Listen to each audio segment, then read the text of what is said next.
Ngayon, mga friends, nahuli na si Pastor Po Pilibuloy. Sobrang niya.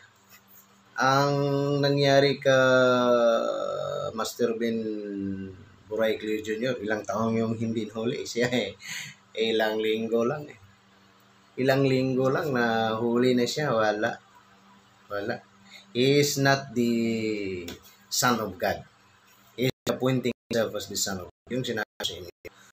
Kung hindi siya mahuli ng mga military, he is Son of God. Dahil in reality, walang imposible sa Panginoon. Ngayon, nahuli siya in just only a few weeks. Hindi siya Son of God. To tell you the truth, he is not the Son of God.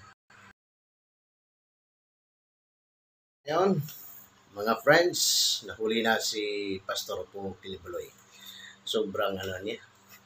Ang nangyari ka Master Ben Buray Cleo Jr., ilang taong yung hindi huli siya ilang linggo lang Ilang linggo lang na huli na siya, wala. He is not the Son of God. He is appointing himself as the Son of God. Yung sinabi sa inyo.